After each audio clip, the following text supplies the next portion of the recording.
상태 변화. 자, 이 질문을 하고 시작을 할게요. 책상은 고체냐, 액체냐, 기체냐? 책상이 고체랬죠?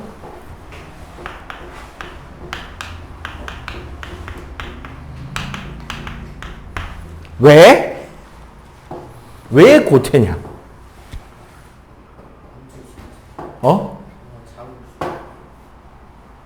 잡을 수 있다? 물은 못 잡나?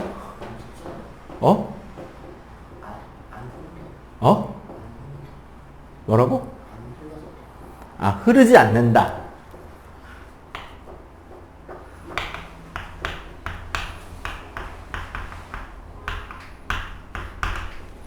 자, 결국 우리가 고체냐, 액체냐, 기체냐를 따지는 기준들이 이제 몇 가지가 있습니다. 그걸 바탕으로 고체, 액체, 기체에 대한 내 개념을 잡고, 그리고 상태 변화가 일어날 때 언제 어떤 상태 변화가 일어나는지를 배우고, 그 상태 변화가 일어날 때 변하는 것은 무엇인가, 변하지 않는 것은 무엇인가, 요거를 배우는 게 3강. 그리고 4강에서는 그런 상태 변화가 일어날 때 어떤 변화가 따라오는가, 특히 에너지적 관점에서 이야기를 하게 될 겁니다. 자, 고체, 액체, 기체가 있어요. 방금 이야기한 거 되게 중요한 겁니다. 고체는 형태가 일반적으로 일정하다고 써요. 형태가 일정하다라는 이 말이 바로 흐르지 않는다라는 소리입니다. 그 말은 액체나 기체는 어떻게 된다? 형태가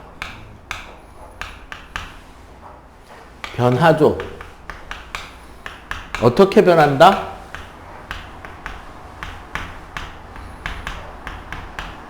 그 담고 있는 용기에 따라서 변합니다. 우리는 이런 것을 흐른다라고 하고, 이런 흐르는 성질이 있는 물질들을 우리는 뭐라고 부르느냐? 유체라고 부릅니다. 너희들이 이제 나랑 물리학 할 때 부력 설명할 때 선생님이 유체역학이다라고 이야기를 했었잖아요. 액체나 기체 같은 경우는 힘과 질량이 아닌 압력과 밀도를 가지고 푸는 경우가 많다. 왜냐하면 얘네들은 흐르는 성질이기 때문에 질량을 측정하기, 힘을 전달하는 과정에서 일반적인 고체 혹은 강체라고 부르는 그런 딱딱한 물체들하고 다른 메커니즘으로 힘을 전달하기 때문이었어요. 그러면은 형태가 일정하냐 일정하지 않느냐를 기준으로 해서 고체와 액체를 구별할 수 있었죠. 근데 왜 이런 형태가 일정하냐를 생각해 보면, 그리고 그럼 액체랑 기체의 차이는 어디에서 날까요? 액체와 기체의 구별은 어떤 차이? 보인다, 안 보인다? 자, 고체 같은 경우는 압력, 즉 힘을 받아도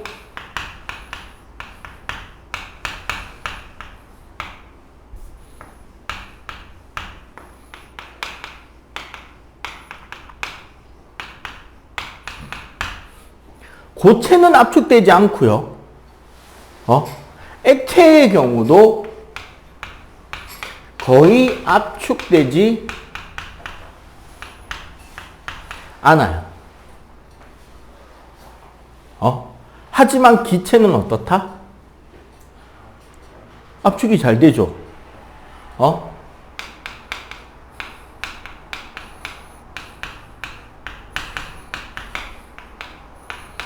압력에 따라 부피가 변화합니다. 우리는 이거를 무슨 법칙이라 그랬게? 그렇죠.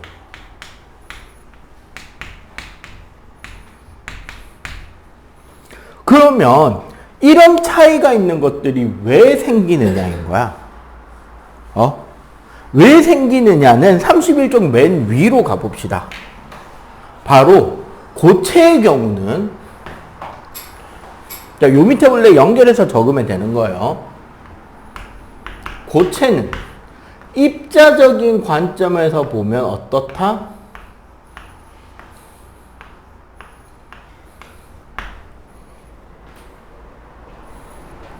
입자 배열이 규칙적이고,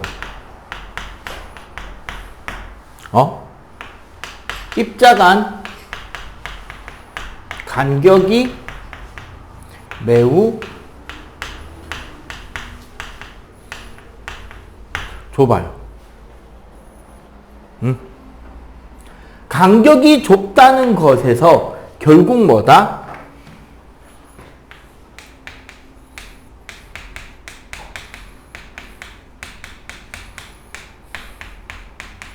입자간 인력이 크게 만들어지죠. 왜? 일반적으로 우리가 물질들 사이에, 물질을 이루는 입자 사이의 결합력 중에 가장 큰 힘을 발휘하는 것은 뭐냐면 전기력입니다. 우리 쿨롱 힘이라고 배운 거 있잖아요. 물리 첫 시간에 여러 가지 힘 할 때. 그 다음에 정전기 할 때도 배웠잖아요. 정전기적 인력과 청력. 서로 떨어져서도 작용되는 힘들이라서 거리 제곱에 반비례했잖아. 힘의 크기가. 기억나냐? 전혀?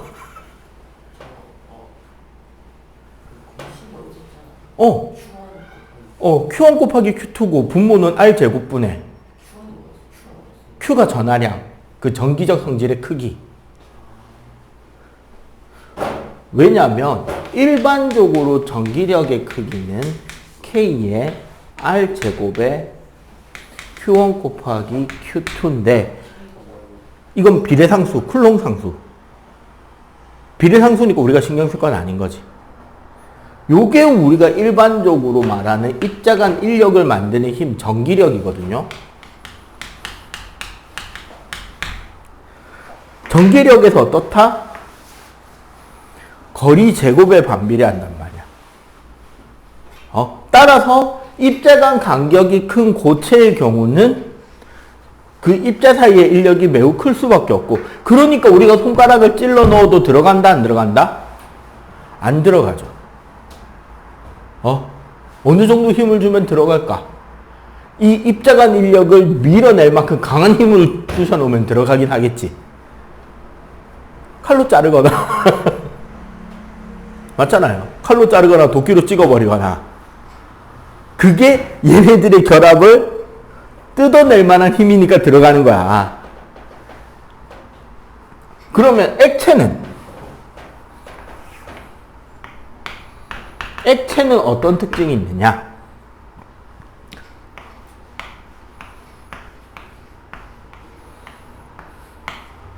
하나, 둘, 셋, 넷, 다, 일곱, 여덟, 아홉, 열, 열하나, 열두. 똑같이 12개를 그리는데, 일단 입자 배열은 불규칙, 입자 간격은 좁은 편.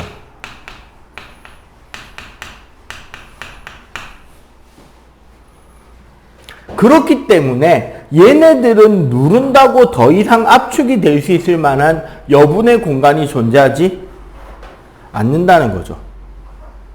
빈 공간이 없으니까 액체도 역시 압축이 잘 안 된단 말이야. 하지만 자세히 보면 얘보다는 조금씩 떨어져 있죠. 그래서 저 떨어져 있는 공간을 이용해서 흐를 수 있다는 거지. 자리를 바꾸고 위치를 바꾸고 하면서 담아있는 용기에 따라서 모양이 바뀌고 혹은 흐르기도 하고. 그렇기 때문에 입자간 인력은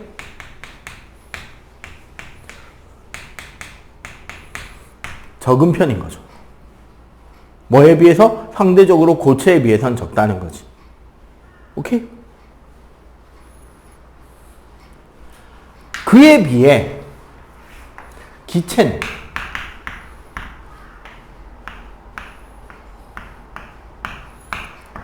열하나, 12. 그냥 입자는 같은 입자입니다. 크기를 압축한 거를 생각하면 될 것 같아요. 축소한 거. 얘는 입자 배열이 매우 불규칙적이고 입자 간격은 매우 큽니다. 그래서 기체의 경우는 사실상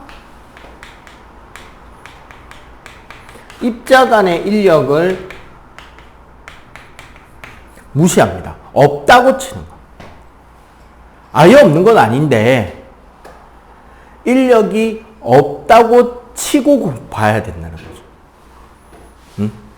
그리고 얘네들은 간격이 매우 넓습니다. 그래서 간격이 매우 크기 때문에 압축이 되는 거죠. 압력에 따라 부피가 변하게 될 수 있다는 거지. 그리고 추가적으로 한 가지를 더 이야기하자면 얘네들은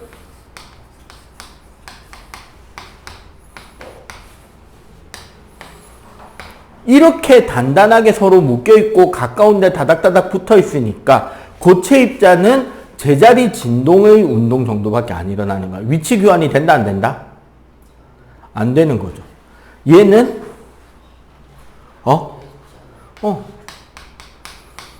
약간의 운동이 가능하죠. 흐르기 때문에 위치를 바꾼다던가 입자들이 좀 더 대류를 통해서 움직인다던가가 가능해. 얘는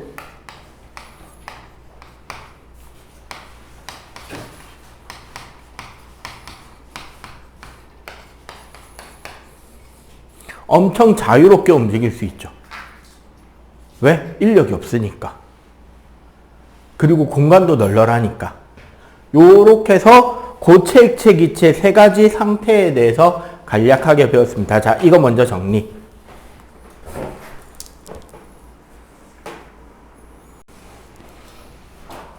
자, 동일한 과정에서 우리 요거 한번 생각합시다. 고체, 액체, 기체가 있어요. 자, 고체가 액체가 되는 거를 우리는 융해라고 합니다. 액체가 기체가 되는 것을 우리는 기화라고 하고요. 가끔씩 보면 고체가 바로 기체가 되는 경우도 있어요. 이걸 우리는 승화라고 합니다. 방금 말한 세 가지 상태 변화는 전부 다 우리가 물체를 가열할 때 일어나는 상태 변화죠. 이런 상태 변화가 일어날 땐 생각해보면 고체에서 액체, 액체에서 기체로니까 결국 어떻게 된다? 일반적으로 입자의 운동은 어떻게 된다? 활발해지죠. 왜? 내가 계속 열에너지라는 에너지를 넣어주는 거잖아. 운동이 활발해지니까 당연히 입자 간격은 일반적으로 증가하겠죠. 간격이 증가한다라는 말이 부피의 팽창을 이야기하는 거야. 그리고 간격의 증가가 말하는 게 배열은 점점 불규칙적으로 바뀌죠. 그러나 이 과정에서 뭐의 변화는 없다? 입자의 종류나 그 입자의 개수의 변화는 없잖아. 운동이 활발해진다고 10개 있던 입자가 12개, 13개로 늘어나는 건 아니란 말이죠. 그래서 뭐의 변화는 없다? 질량 변화는 없습니다. 입자 크기는 여기서 입자의 종류가 바뀌지 않으면 입자의 성질도 그대로예요. 입자의 크기가 늘어나는 건 아니고 부피가 증가한다는 건 단지 뭐다? 입자 사이의 간격이 멀어진다라고 이해를 해주세요. 오케이? 그럼 반대로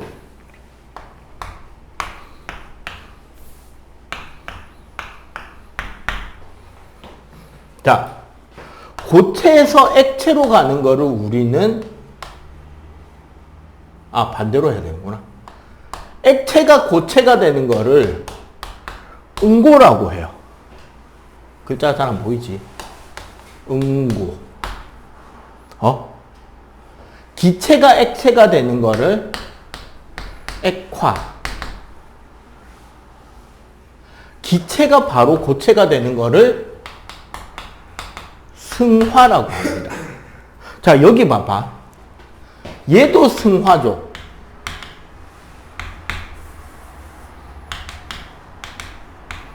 얘도 승화란 말이야.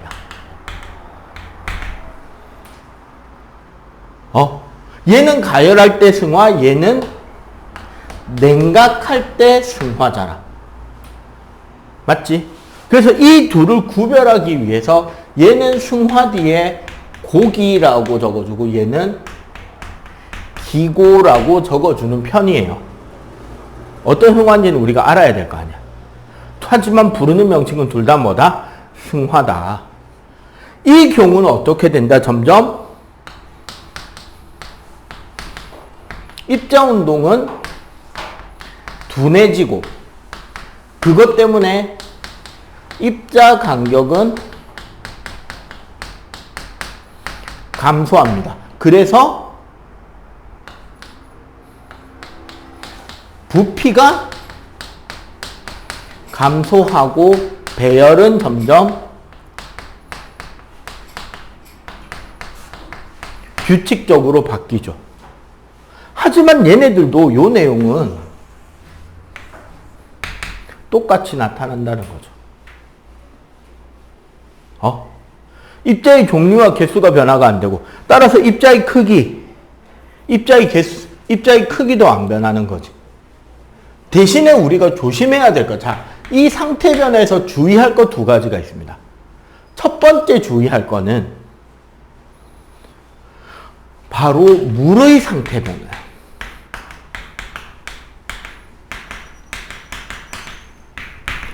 물리 파트 연력학할 때 한번 이야기가 됐어요. 그쵸, 육각수. 다른 게 아니고 일반적으로는 그 부피가 일반적인 물질의 부피는 고액기잖아. 근데 물은 어떻게 됩니다? 그치. 특히 몇 도씨?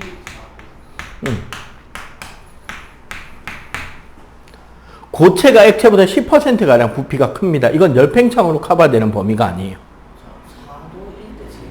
4도일 때 최소인 거지만 물 자체가 얼음보다는 기본적으로 부피가 작아요. 왜냐하면 열팽창으로 커버되는 범위가 10%를 따라잡지 못한다는 거야. 얼음이 될 때 10%가 늘어버린다고, 순간적으로. 엄청나게 늘어나는 거야. 그래서 우리 물 그 그래프 그릴 때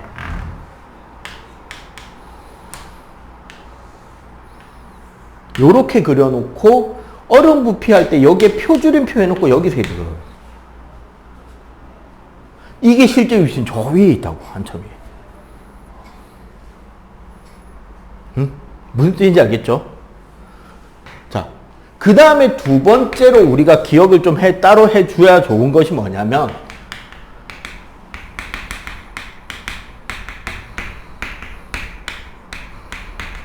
승화하는 물질과 예시는 별도로 외워놓으셔야 돼요. 왜? 몇 개 없거든. 일단 우리가 가장 잘 아는 승화성 물질의 예.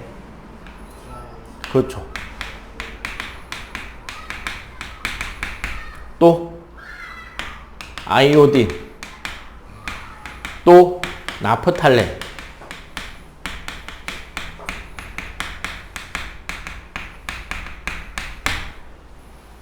그 좀약이라 부르는 거 있잖아요.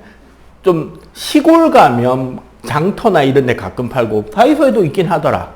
그 하얀색 박하사탕 비슷한 고체인데 고속도로 휴게소 화장실 같은 데 보면 들어있는 거. 왠지 그 박하향 비슷한 향긋한 냄새가 나는 알갱이가 있어요. 원래는 이제 옷장이나 이런 데 안에 걸어 놓으면 얘가 승화가 돼가지고 옷장 안에 이렇게 이제 채워질 거 아니야. 기체 성분으로. 그러면 그 옛날에 옷 같은 거를 이렇게 장롱 안에 보관하거나 하면 곰팡이가 슬거나 아니면 이제 옷이 상합니다. 아무래도 미생물의 활동이나 이런 것들 때문에. 근데 얘를 넣어 놓으면 그런 활동들을 못 한다는 거죠, 벌레들이. 먹으면 안 돼요. 먹으면 안 됩니다. 근데 요즘에는 왜 안 쓰냐? 그 좋은 거를. 물 먹는 땡 시리즈가 너무 잘 나와. 그러니까 옛날에는 습했기 때문에 거기에 곰팡이나 다른 것들이 활동하면서 옷이 상했는데 요새는 물 먹는 나무 때문에 충분히 건조해서 곰팡이가 안 슬어. 잘. 근데 선생님 어릴 때는 그 특유의 향이 있거든? 왠지 모를 상쾌한 향이 있어요. 막 어디 시골 집에 갔을 때 숨바꼭질하면 옷장 안에서 보고 그래서 괜히 그 느낌을 느끼려고. 왠지 그 상쾌한 그 향이 있다니까. 자, 요런 것들이 이제 가장 대표적인 승화성 물질들이고, 자, 자연현상 중에는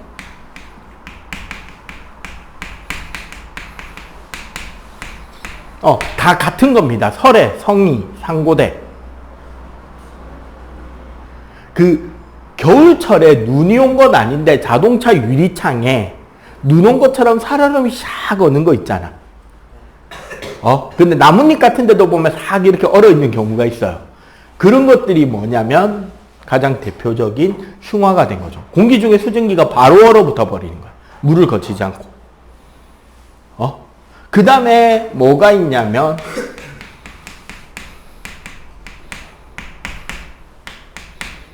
인스턴트 음식을 만들 때 쓰는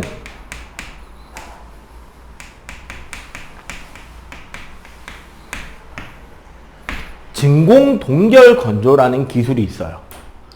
사실 이탈리아에서 파스타를 전쟁 중에도 맛있게 먹고 싶다라는 의지로 만들어낸 기술입니다. 요즘은 이제 어떤 거냐면 우리 인스턴트 커피나 인스턴트 라면 스프 있죠. 그냥 우리 소위 말하는 라면 스프. 그게 이제 이 기술로 만드는 거야. 그러니까 정확하게 말하면 라면 스프를 어떻게 만드는 거냐면 그 옛날 우리나라 TV 드라마의 그 뭐 강철 왕비인가? 그 청와대 셰프가 갑자기 영혼이 조선시대로 날아가서 중전마마 몸에 들어가가지고 막 여자가 그거 궁궐 숙소 있는 데 가서 숙소 괴롭히면서 막 요리하는 데 보면 라면 끓이는 장면 나오는데 거기 보면 막 뭐 고추 넣고 뭐 버섯 같은 거 넣고 막 갈아갖고 스프 만드는 것처럼 보이는데 그게 아니고요. 실제로 라면 공장에서는 우리가 라면 국물을 진짜 국처럼 끓여. 대신에 졸라 큰 통에다가. 어마어마한 그 커다란 통에다가 진짜 고기 넣고 파 넣고 막 양념 같은 거 넣고 끓여. 막 다시마 넣어서 국물 우려내게 끓여. 그리고 걔를 어느 정도 식힌 뒤에 그 진공 펌프로 공기를 빨아내면서 얼려버리는 거야. 그럼 얘들이 얼어붙으면서 수증기만 빠져나와요. 그러니까 국물의 수분 성분만 쫙 빠져나오고 나머지들이 굳어진 고체 덩어리가 되는 거야. 그걸 그대로 갈아버리면 라면 스프가 돼요. 그럼 거기에 뭐만 넣어주면 원래 국물로 돌아갈 수 있을까? 물. 그것도 어떤 물? 뜨거운 물. 왜? 거기에는 고기 국물에서 단백질이나 뭐 아미노산 성분들도 있고 뭐 지방 성분들도 있고 다양한 맛 성분들이 있잖아. 물만 빠져나온 거니까 물만 넣어주면 원래대로 돌아가는 거야. 인스턴트 커피도 똑같아요. 엄청난 양의 커피를 만든 뒤에 뭐만 뺀 거다? 그렇지. 얼리면서 진공 펌프로 물만 쫙 잡아 빼버린 거야. 그러면 다시 뭐만 부어주면 원래대로 돌아가? 물. 그 스프 같은 것도 있잖아요. 컵 스프. 머그컵에다 스프 가루 붓고 뜨거운 물 부었고 휘휘휘 저으면은 스프 되는 거 있어요? 습. 크림 스프 이런 거 있잖아. 똑같은 거야, 전부 다. 우리가 지금 마트에 가서 볼 수 있는 스파게티 면도 그렇게 만들어 놓은 거야. 밀가루랑 계란만 가지고 반죽을 해야 되거든요, 파스타면은. 그럼 이제 생면이 나와. 그 반죽한 걸 적당히 숙성해서 그 파스타 면 뽑는 롤러 기계로 꾹 눌러서 뽑으면 이게 긴 면이 되는데 이거는 지금 생면이잖아. 생반죽이잖아. 얘를 진공 동결 건조를 시켜서 수분만 쫙 빼버려서 딱딱하게 굳어진 게 우리가 보는 그 스파게티 면인 상태인 거야. 그러니까 얘를 뜨거운 물에 넣고 삶으면 원래 면으로 돌아가게 되는 거야. 요런 것들이 이제 승화를 활용하는. 그래서 우리 지금부터 뭐 하시냐면 여러분들 저기 30쪽에 보면 상태 변화 현상의 예시들이 쭉 있단 말이죠. 읽어보고 왜 이게 이건지 이해가 안 가는 건 나한테 질문하세요. 자, 그렇게 한번 읽어보고 잠깐 쉬었다가 15분에 시작할게요. 지금 3분입니다. 자, 요 개념을 좀 배우고 갈게요.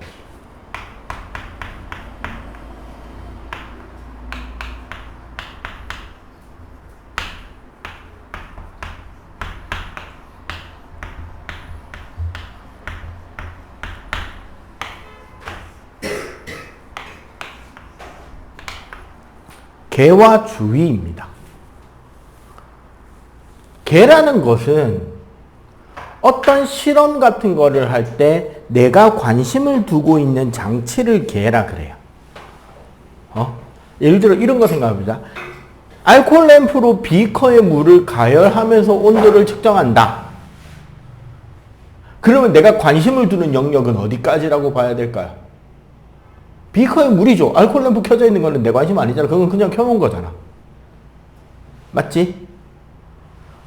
그럼 비커가 개야. 그럼 비커 바깥, 비커에 영향을 줄 수 있는 그 나머지 환경적인 게 뭐다? 주위예요. 이 이야기를 왜 하냐면 물리랑 화학에서 보는 관점의 차이가 여기서 나옵니다. 어떤 차이냐면 봐봐. 아까 우리가 상태 변화 이야기할 때 가열한다, 냉각한다라고 했죠. 이거는 누구 관점에서 이야기한 거다? 주위의 관점에서 이야기한 거예요. 봐봐. 열을 밖에서 안으로 넣는 거를 주위의 관점에서는 가열한다라고 했지. 개에서부터 열을 빼들어내는 거를 주위의 관점에서 냉각시킨다고 한 거잖아. 그러면 개의 입장에서 보면 주위에서 가열해준다라는 거는 개의 입장에서는 열을 흡수하는 흡열 과정인 거야. 맞지? 냉각시킨다는 건 개에서 열을 밖으로 버려야 되는 거잖아. 끄집어내야 되는 거잖아. 그럼 이건 뭐라고 이야기를 해야 된다? 발열하고 있는 거죠. 이해가 돼요, 요거? 개가 열을 받아들이는 거는 얘 입장에서는 흡열. 주위에서 열을 빼들어가는 냉각을 한다는 거는 개의 입장에서는 발열인 거죠. 자, 그러면 요거 생각해 봅시다. 흡열 과정이 일어나면 주위의 에너지가 감소하죠. 열은 곧 에너지니까. 그 말은 주변의 온도가 그쵸 내려가겠지. 발열을 시키면 주위의 에너지가 증가하니까 주변의 온도도 증가하게 되겠죠. 이해가 돼요? 요 개념 이해가 돼요? 그럼 바로 우리가 42쪽보다 43쪽 먼저 봅시다. 그럼 아까 우리 가열에 의한 상태 변화가 뭐였죠? 융해. 그럼 봐봐. 가열을 시키는 변화. 고에서 액체로, 액에서 기로, 고에서 기로. 각각이 뭐였다? 융해, 기화, 승화가 일어날 때 개의 입장에는 이 그때 열을 흡수해야 되는 거지. 맞죠? 그 다음에 냉각을 시킬 때를 생각해 보면 거꾸로 쓰면 되잖아, 이거를. 액에서 고, 기에서 액, 기에서 고. 그럼 얘네들은 각각 뭐였다? 음고, 액화, 승화. 얘네들은 이제 어떻게 된다? 열 방출이 일어나겠죠.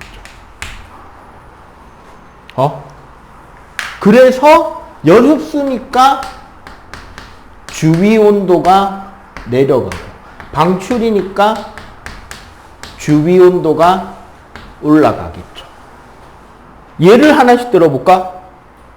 우리 맥도날드에 보면, 맥도날드나 그 각종 음료 파는 테이크아웃이나 뭐 그런 음료를 파는 데 보면 전부 다 컵 안에 얼음을 넣어주잖아. 얼음 왜 넣는데요? 어떻게 차갑게 하는 건데? 그치, 이게 더 핵심인 거야. 얼음이 차가우니까 얼음하고 붙어 있어서 식는 그거보다 얼음이 녹는 과정에서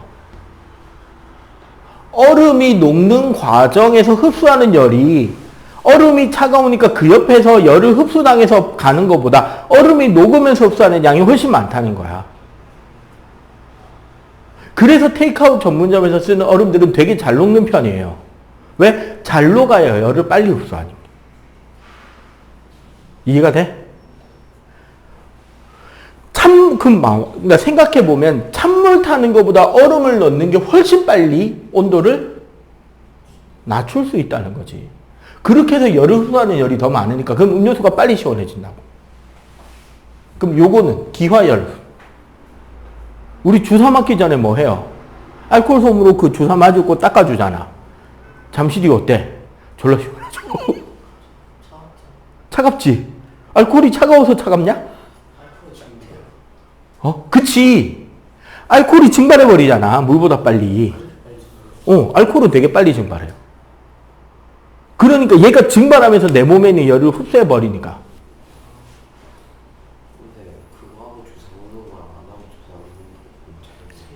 세균 들어가는 것 때문에.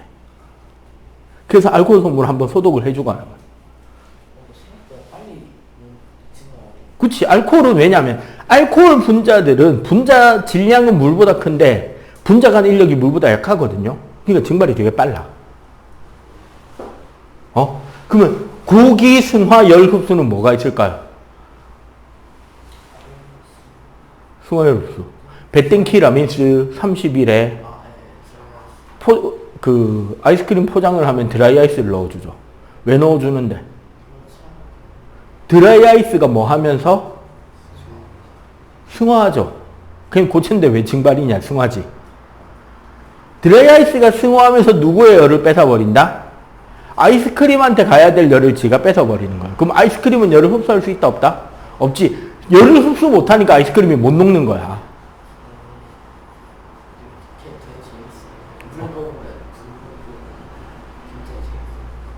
그거 물에 넣어서 부글부글 끓잖아요. 부글부글 끓어오르는 거품은 이산화탄소인데 그 위에 하얗게 김이 끼지.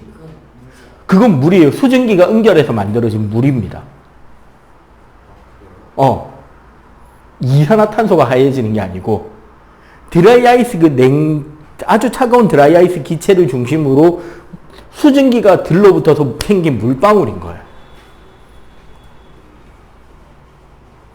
물.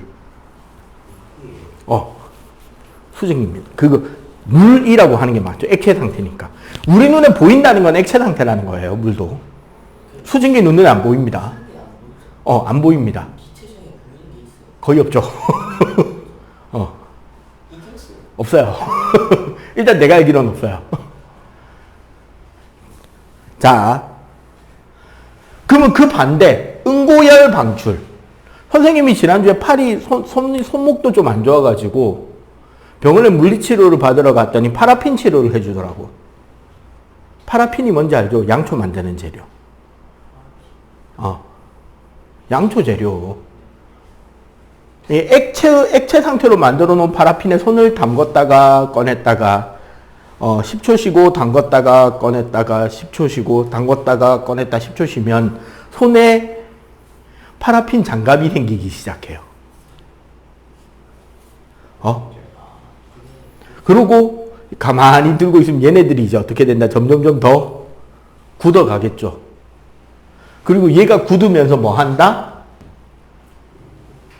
열이 주변으로 방출이 되는 거지. 그러면 손이 따뜻하게 온열 치료를 하는 거야. 그 다음에 저기 알래스카에 사는 원주민들, 이누이트족. 걔네들 그 전통 가옥인 이글루를 어떻게 데피죠? 바깥에 찬물을 떠와서 이글루 안쪽 벽에다, 얼음 벽에다 뿌려버립니다. 그러면 어떻게 된다? 그 물이 얼어요. 물이 얼면서 응고열을 방출해 주는 거예요. 그건 따뜻해져. 겨울철에 제주도나 이런 데 귤 키우는 농장에 갑자기 한파가 닥치잖아. 그럼 뭐 하느냐? 귤나무에다가 물을 막 뿌립니다. 그러면은 그 귤 표면에서 얼음이 얼어요. 귤 표면에서 얼음이 얼었기 때문에 귤은 안 얼어. 왜? 물이 얼면서 열을 방출해 주니까. 이해가 되죠? 그 다음에 요즘에 이제 샤워를 많이 하잖아요. 샤워할 때 요즘처럼 아직까지 따뜻한 날씨에서는 별로 딜레마가 안 되는데 겨울에 추운 날씨에 우리가 가지는 최고의 딜레마. 욕실에서 언제 옷을 벗어야 안 춥냐?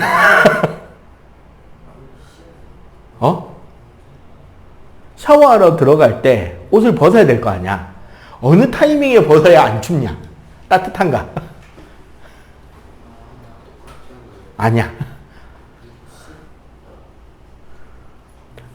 욕실에 들어가서 우리 욕실 샤워 부스에 온수를 틀면 잠시 뒤에 거울이 뿌옇게 김이 끼죠. 그때부터 따뜻해요. 김이 낀다는 건 수증기가 물방울로 바뀐 거잖아? 거울에서 열이 방출돼요. 그러니까 거울 표면에서 김이 끼는 거는 그게 수증기가 물로 바뀐 거거든요. 김이 끼면서 열 방출이 일어난다니까. 그때부터 따뜻해. 복사열이 직접 나오니까. 그리고 부산 사람들은 진짜 못 느끼는 거, 선생님도 군대 가서야 느꼈어요. 되게 추운 날 갑자기 날이 따뜻해지는 느낌이 와. 그럼 군인들은 느낍니다. 좆됐다.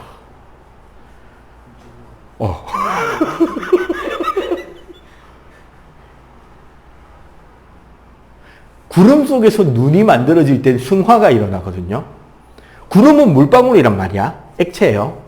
얘가 잠시 증발해서 만들어진 수증기가 빙정이라는 얼음 결정 주변에 승화로 들러붙어요. 그래서 승화열이 방출이 돼. 그래서 눈 오기 직전에 하늘 전체가 따뜻해져.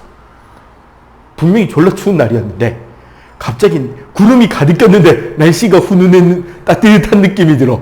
그럼 군인들은 모두가 느끼지. 씨발! 악마의 비듬가루 혹은 악마의 똥가루가 하늘에서 떨어지기 시작하죠. 아름다운 쓰레기덩이.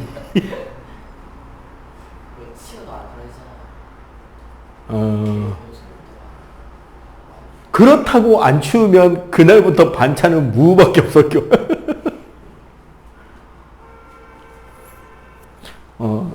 군대 이야기. 군대에 가잖아? 그러면은 10월 말 11월 달쯤 되면 그 운동장, 사실 연병장이라고 하는 그 공간 한쪽에 병사들이 모여서 구덩이를 팝니다. 포대 한 60포대 정도를 묻을 수 있는 구덩이들을 파요. 60개를. 사람 하나를 묻어도 될 만한 구덩이를 60개를 팝니다. 그러면 뭐가 오느냐? 존나 큰 15톤 트럭에 무가 가득 실려와요. 무. 생무. 그거를 포대자루에 담아서 아까 파던 구덩이에 하나씩 넣고 묻어. 냉장고예요. 땅은 온도가 크게 안 변하니까. 냉장고에 넣어놓을 수는 없는데 그냥 적당히 땅에 묻어놓으면 적당히 시원하거든. 그래 놓고 겨울철에 이제 하루에 한 포대씩 꺼내가지고 이제 반찬으로 만드는 거야. 근데 그걸 해야 되는 이유가 뭐냐면 눈이 되게 심하게 오잖아? 부식 트럭이 부대까지 못 오는 수가 생겨. 생각해봐. 한 번에 500명씩 밥 먹어야 되잖아. 보통 500에서 600명씩 밥 먹어야 된다고. 그러면 원래 하루나 이틀마다 반찬거리를 실은 트럭이 들어와야 돼. 이틀에 한 번씩, 2, 3일에 한 번씩 와요. 그러니까 2, 3일치의 반찬거리가 온다고 생각해봐. 500명씩 닭튀김을 하려면.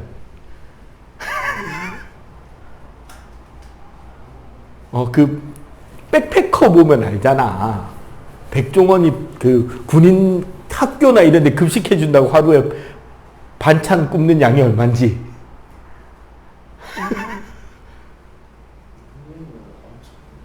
그러니까 그만큼씩 오니까. 근데 문제는 눈 때문에 트럭이 못 들어오면 반찬이 없는 거야. 그러니까 최후의 재료로 무를 묻어 놓는 거야. 아침밥에 묵국, 점심밥에 무생채, 저녁밥에 무조림 먹어봤냐? 아니, 양념하고 무가 있으면 어떻게 밥은 먹어지니까. 그리고 비타민이 풍부한 채소니까 괜찮아져요, 나름. 하루 이틀은 버틸 수 있어. 깍두기, 무생채, 묵국, 무조림, 무나물. 그러니까 최후의 보루로 묻어 놓는 거예요, 땅에. 뚫어야지, 이제. 그러니까 눈을 쓰는 거야. 반찬은 들어와야 되니까. 쌀은 쌀 포대로 쌓아 놓을 수 있지만 반찬은 그때그때 계속 들어와야 되잖아. 그래서 눈을 쓰는 거예요, 군인들은. 근데 갑자기 날이 따뜻해진다?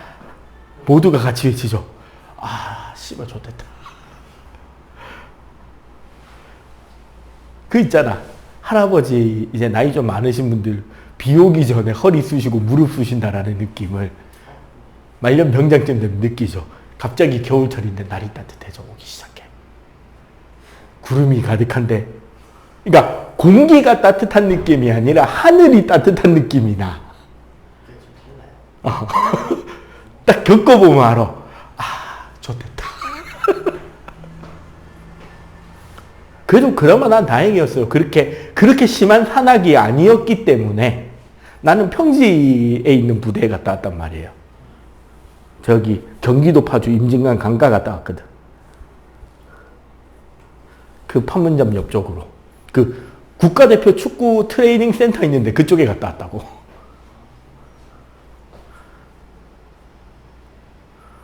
나름 평지 지역이에요. 거기 높은 산도 없어요. 그나마 좀 편하게 군생활 했지.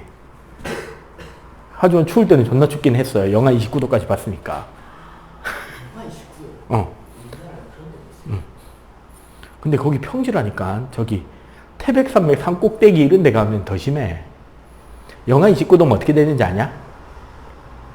겨울철에 얼굴 동상 걸리지 말라고 여기에 끼는 마스크 같은 게 있어. 얼굴 전체를 가려주는 마스크. 그럼 여기 눈 있는데 구멍 뚫려 있고 여기 코, 입 여기에 숨 쉬라고 구멍 뚫려 있어. 요 입 구멍에 고드름 맺힌다. 입김 나오는 게 요 구멍에서 얼어붙어서 서리가 맺혀요. 자, 어쨌거나 이런 상태 변화에 의한 에너지 출입으로 우리는 뭐 에어컨이라던가 이런 것들이 일어납니다. 자, 그런데 이것 때문에 어떻게 되냐면, 자,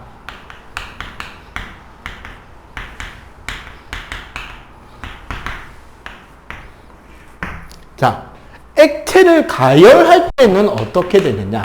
대표적으로 우리가 물을 생각해 봅시다.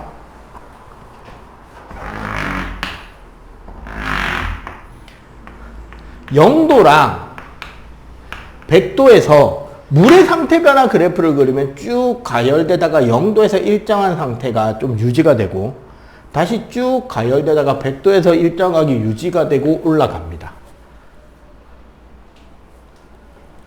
요 구간하고 요 구간의 경우 바로 뭐냐면 상태가 변할 때 흡수한 열 에너지를 사용하게 돼요. 그러니까 이거 생각하면 돼. 아까 우리 고체는 입자 배열이 어땠어요? 규칙적이고 다닥다닥 매우 강하게 붙어 있는다 그랬잖아. 이 상태에서는 고체가 액체로 바뀌잖아요. 자, 요런 그래프 보면 우리가 항상 어떻게 자르느냐. 요렇게 딱 요 꺾이는 선에서 잘라야 돼. 그럼 여기는 고체인 상태, 여기는 액체인 상태, 여기는 기체인 상태란 말이야. 그럼 여기는 고체에서 액체로 바뀌는 구간이죠. 그럼 우리 고체인 입자는 따닥따닥 붙어 있었잖아. 그럼 이 구간에서 왜 온도가 안 올라가느냐? 가열 중인데 흡수하는 열 에너지를 얘네들을 집어뜯어서 액체 상태로 만들어서 흐트러 풀어놓는 일을 해야 될 거 아니야. 그때 에너지가 사용되기 때문에 온도가 안 올라가요. 그럼 여기서는 액체가 기체로 변하는 구간이죠. 똑같아. 액체 상태의 입자들을 하나하나 완전히 다 뜯어서 공중으로 휙휙휙 던져야 될 거 아니야. 맞지? 그 던지는데 에너지를 써야 되니까 온도가 올라간다, 안 올라간다? 안 올라가는 거예요. 그래서 두 군데 상태가 변할 때는 열 에너지를 사용하기 때문에 온도의 변화가 일어나지 않는 구간이 생긴다는 거지. 그럼 반대로 수증기를 냉각할 때도 똑같나?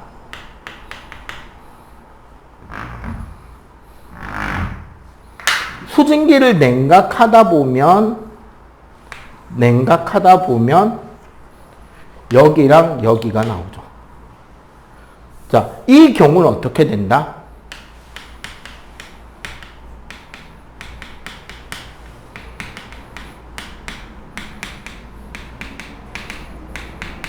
상태가 변할 때 에너지를 방출하게 되죠. 왜? 자, 여기 봐봐. 여기 기체, 여기 액체, 여기 고체잖아. 그럼 이 구간은 상태가 변할 때 에너지를 방출하게 돼서 온도가 내려가는 것을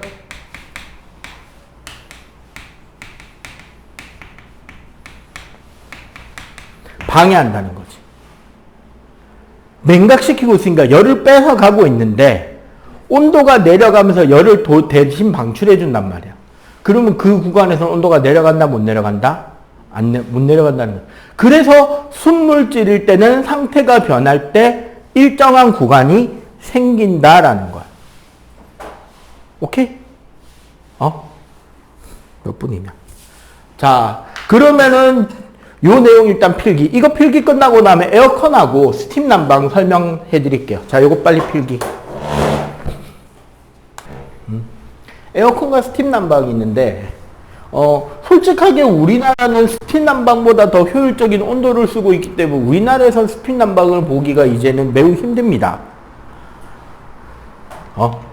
그래서 에어컨이나 냉장고에 대한 설명을 할게요. 기본적으로 장치가 뭐가 있냐면 증발기가 있고요. 압축기와 붙어 있는 응축기가 있습니다. 참고로 증발기가 저거예요. 우리 실내에 있는 장치. 아니, 저기죠. 우리 에어컨 기계. 그러면 응축기와 압축기가 뭐냐면 이게 실외기야. 그럼 무슨 일이 일어나느냐? 응축기에서 증발기로 액체 상태의 냉매가 들어가요. 그러면 증발기에서 액체가 기체로 변합니다. 이러면 뭐가 된다? 열을 흡수하죠. 이 열을 흡수할 때 여기에서 이제 바깥에서 공기가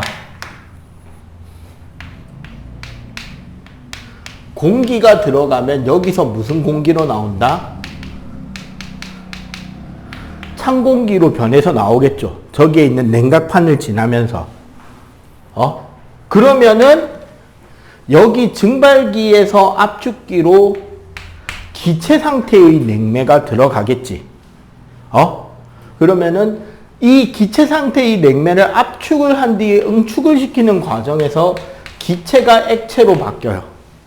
이때 나오는 열은 우리 실외기에 보면 팬이 돌잖아.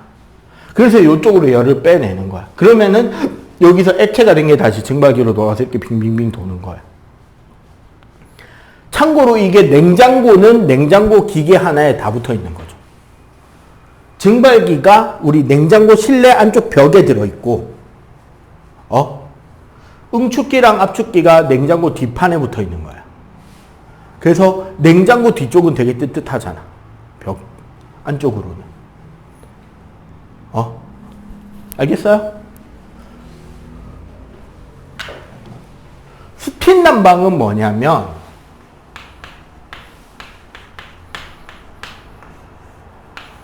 보일러에서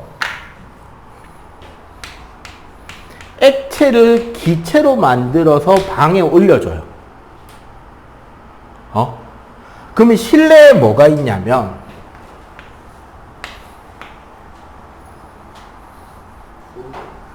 라디에이터라고 수증기가 이렇게 빙빙빙 돌아갈 수 있는 코일 형태로 된 파이프들 연결된 게 있어요. 그러면 이 라디에이터에서 뭐가 된다? 기체가 액체로 바뀝니다. 그러면서 여기서 뭐가? 열이 나오는 거지. 그리고 여기서 이쪽으로는 물이 들어가고 여기서 이쪽으로는 증기가 나가는 거야. 요게 스팀 난방이에요. 그래서 라디에이터라고 이렇게 금속으로 된 이렇게 빙빙빙 돌려져 있는 이런 파이프 같은 것들이 벽에 붙어 있는 되게 옛날 건물에 많아요. 일본식 건물이나. 걔네들은 방 바닥을 데피는 게 아니잖아. 그래서 보일러가 있어도 증기를 가지고 이렇게 데피는 게 그 유럽이나 옛날 그런 건물들에는 이런 것들로 데폈단 말이에요. 근데 우리나라는 그냥 바닥에다가 온도를 깔고 뜨거운 물을 넣어버리죠. 옛날에는 구들장이라 그래서 나무를 태운 뜨거운 공기를 집어넣은 거고 방바닥으로. 요즘에는 그 뜨거운 물 지나가는 파이프를 바닥에 깔아버리죠. 바닥 자체를 따뜻하게 만들어서 우리가 바닥에 등 찢고 하고. 문제는 뭐냐면 이게 지금 저기 북유럽 쪽으로 우리나라식 보일러하고 이 난방 시스템이 인기입니다. 문제가 아니죠. 이제 수출이 잘 되고 있죠. 그게 이제 그 동계올림픽 온 선수들이 우리나라 선수촌 아파트에 와서 그 거실 방바닥에 들어눕고 배 깔고 엎드려서 플스를 하는 재미를 깨닫고 돌아간 뒤에 우리나라로부터 보일러랑 그 시스템을 수입해 가서 이제 자기네들 집에 깔기 시작하는 거야. 그러니까 유럽인들이나 보면 걔네들은 침대까지 운동화 신고 가잖아. 신발 신고 들어가잖아. 근데 우리나라는 바닥을 난방을 하니까 그냥 맨발로 들어와서 바닥에 들어 넣어버리는 거예요. 걔는 추워서 더 신발 신고 있고. 기본적으로 걔네들은 입식 문화니까. 우리나라도 고구려 같은 경우는 집안에는 신발 신고 다녔어요. 그 대신에 침상이라 그래서 들어 누워서 자는 공간은 그치 온돌 난방 같은 시스템으로 해서 신발 벗고 올라가서 누워 그런 곳이었다. 그러니까 유목민족은 기본적으로 텐트 치고 사니까 천막 치고 사니까 신발 신고 사는 게 맞는 거죠. 그래서 유럽에서 카페트는 무슨 용이다? 아니에요. 구두 소리 내지 말라고 깔아놓는 거야. 걸어 다닐 때. 우리나라에서 카페트는 장식 플러스 난방 유지용이죠. 보일러 돌려놓고 위에 카페트 딱 덮어놓으면 열이 오래 간단 말이야. 그게 뒹굴뒹굴거리게 해도 좋고. 그 차이가 있는 거예요. 알겠지? 자, 그러면 오늘 수업 여기까지 하고 요 4강까지 문제 풀고 매겨오시면 됩니다. 네, 끝. 수고하셨어요.